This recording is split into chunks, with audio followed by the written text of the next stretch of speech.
Accounting 101. First off, what is accounting? Well, accounting could be defined in many ways. Accounting helps a business by determining its financial position and its economic health. Accounting helps keep a business organized with different accounts and can be used to help keep track of how a business is doing. Well, accounting can be all about data. It is the accountant that translates all the transactions into data and numbers on journals or financial statements. Therefore, we use accounting to help organize the business and informing the company about its financial state. In accounting, accounts can be categorized into 6 different types of accounts: assets, liabilities, owner's equity, revenue, expenses, and drawings. For each account, one may credit or debit a certain amount to increase or decrease its value. For example, assets, expenses, and drawings. When you increase the value, you debit the account. By decreasing it, you credit. For liabilities, owner's equity, and revenue, it is the opposite. You credit to increase and debit to decrease. Therefore, in each balance sheet, left side will always equal to right side, meaning that debit equals to credit. Therefore, whenever you debit an account, you would also have to balance it by crediting on the other. So you have assets equal to liabilities and plus owner equity. So also in accounting, there are many different financial statements. So here, there's the income statement and a balance sheet. The income statement determines the amount of profit a company makes may have earned. This amount is determined by the amount of revenue subtracted by the amount of expenses. So here you can see $6,000 of revenue subtracted by $4,700, you get a net income of $1,300. On the other hand, a balance sheet is a financial statement that can show a company's economic position. A balance sheet usually includes assets, liabilities, and equity. However, in some balance sheets, such as the 3-column balance sheet, revenue and expenses are included to show the change in equity to equal the equation assets equal to liabilities plus owner equity. As you can see, there's an arrow pointing from net income to the owner's equity. Well, owner's equity is made up of common stock and net income. So after determining the net income in the income statement, we can then take the number and add it onto the equity for the balancing equation to work. This is also called the change in equity when you add or decrease net profit or net loss to the owner's equity. So as you can see in this picture, the net income is $1,300.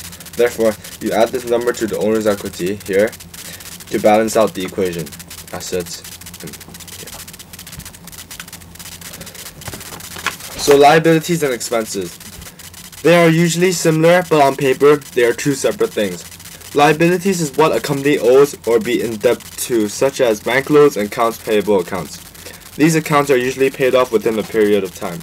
Depending on what type of accounts, the accountant can determine when it is time to pay off its debts. For example, for accounts payable accounts, the company usually pays off the debt of its account in a shorter period of time, such as a few weeks or months. However, bank loans, on the other hand, can be paid off monthly, and the total amount can be paid off over a large span of time. Finally, on the financial statement, when you increase liabilities, you would credit. Decrease, you would debit. Expenses are accounts which the company needs to pay in order to make the product or run the business. In order for a company to exist, it needs to perform services or sell products. Well, by producing or performing these services and products, the company needs different supplies, equipment, manpower, etc. to run the business. Therefore, these factors are called expenses. Expenses accounts include electricity expense, supplies expense, and truck expense, so forth. Finally, so when putting these accounts on the financial statements, liabilities and expenses are opposite in terms of debit and credit. Liabilities you would credit to increase, debit to decrease, whereas expenses is the opposite. You would debit to increase and credit to decrease. So the principle of conservatism is a gap. This principle provides a fair and reasonable accounting for a business. The principle states that whenever accountants can use 2 acceptable alternatives for reporting an item or situation, the principle directs the accountant to choose the alternative that would result in less net income or less asset amount. This accounting principle leads accountants to anticipate losses, but it does not allow for a similar action for gains. Therefore, even though when the company experiences a potential gain, it will not be recorded or reported in financial statements. However, the company will record any potential losses. So in a business, transactions occur when different accounts are being affected due to many reasons such as paying debts, buying supplies, performing services, etc. These transactions are usually recorded onto an accounting journal. So here are some example transactions that are recorded in the general journal on the next slide. On March 5th, the company styled JacobLin's hair on account for $200. So therefore, you would credit revenue because it's performing a service, and since it's on account, you would debit accounts receivable. So accounts receivable, JacobLin, debit 200, and you credit revenue 200. And you write a little note at the end as well. For March 7th, Mr. Lee fixed the bad haircut for Amos Ng for $300 cash, but did not deposit it in the company's bank account. So here, even though you perform service, you credit revenue, right? But then the money did not go to the company, which means it didn't go to the bank. Instead, it went to Mr. Lee's drawing instead. So here you would debit Mr. Lee drawings $300 and credit revenue $300. On March 10th, the company purchased $1,000 of hair products from Joseph Hair Products for $500 cash and the remaining on account.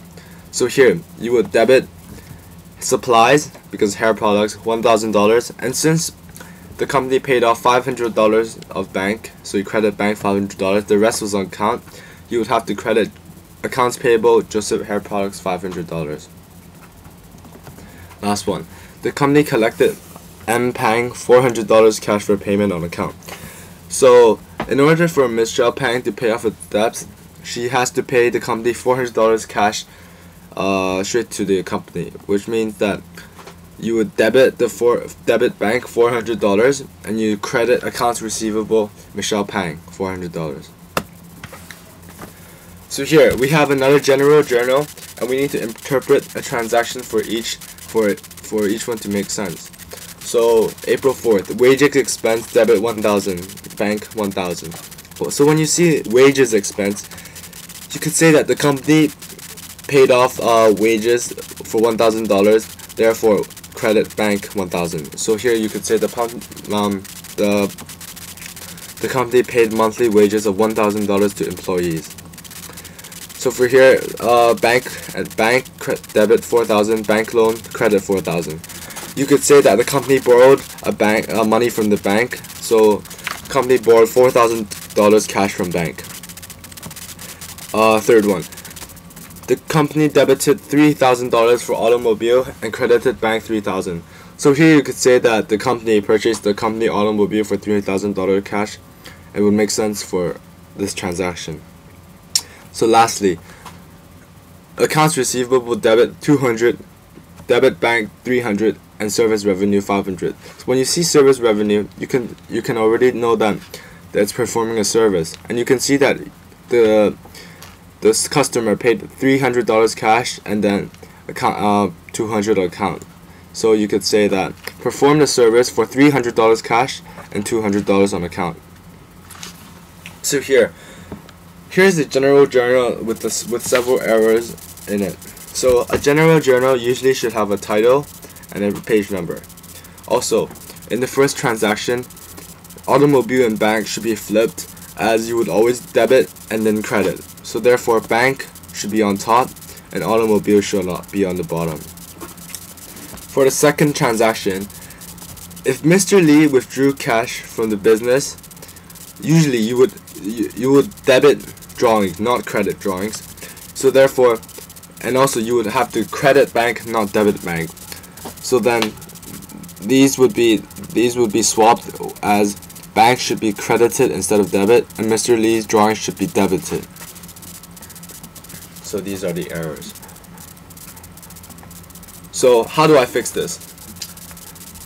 On May 3rd, 2011, Mr. Lee withdrew $5,000 from the business. Unfortunately, he only wanted to withdraw $500. How could he fix this transaction? So let's say May 3rd, he withdrew $5,000 from the business. We can write this down in general by saying G. Lee drawings 5,000, debit and credit 5,000. So here, since he only wanted to take out 500 but he got 5,000, if you find the difference in these two numbers, you can take this number and take it out of Mr. Lee's drawing. So $5,000 minus 500 equals to $4,500. So here you could say that Mr. Lee drawings would have to be credited to take out $4,500, and by balancing the other side you would also have to debit bank $4,500. So after doing so, Mr. Lee's drawings would have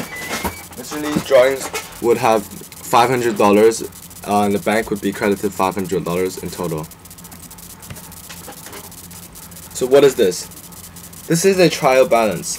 A trial balance is a financial statement similar to the balance sheet but uses a different format to show the accounts. The account on a trial balance is ordered in ledger order and shows the accounts in a debit-credit format. The trial balance also uses the same balancing equation, assets equals liabilities plus owner equity. Therefore, the balancing equation also means that whatever happens on the left side must equal to the right side, meaning debit equals credit. Trial balance can be useful to businesses to determine their financial health by looking at this financial statement. Also, trial balances are normally created on a regular basis depending on the accounting of the company. By comparing trial balances at different times, the businesses can see the progress the company has made in a certain period of time. So here, it asks to create a financial statement for Mr. Lee's hair salon for the month of May. As you can see here, all the accounts are revenue accounts and expenses account. Revenue and expenses. Therefore, we can conclude that the financial statement can be an income statement. So here's the income statement for Mr. Lee's hair salon for the month ending of May. So challenge question. The next slide shows two companies and assume that each of the companies have been forced out of business and must sell its assets for cash in order to pay its debts. Well, here we have to evaluate each of the two companies. In Gavin's school, he has a much higher amount of cash of $21,500, whereas Jody only has $700. Therefore, just by looking at one account, we could already determine that Jody's salon probably needs to sell more of its assets to pay off its debts. However, when you buy an asset and you want to sell it, over time depreciation takes place, where the product you bought may not cost the same amount when you sell it. Therefore, you would probably need to sell more assets to gain the same amount of cash to pay off its debts. So next, you look at the liabilities of each of the companies. Gavin's school has a total liabilities of $44,800, whereas Jody's salon has a total liability of $173,000. So finding the difference between the amount of liabilities and the total amount of cash, we can determine the amount of money we need to sell in order to pay all the debts, concluding how much assets we need to sell. So for Gavin's school, you take the total number of liabilities minus cash, and you would get $23,300 of cash Gavin needs to pay all his liabilities. However, on Jody's salon, she would need $172,300 of cash needed to pay all of his debt. Therefore, we can conclude that Jody's salon would need a larger a proportion of its company's assets to pay off all of its liabilities. Therefore, we should choose Gavin's school. Thank you.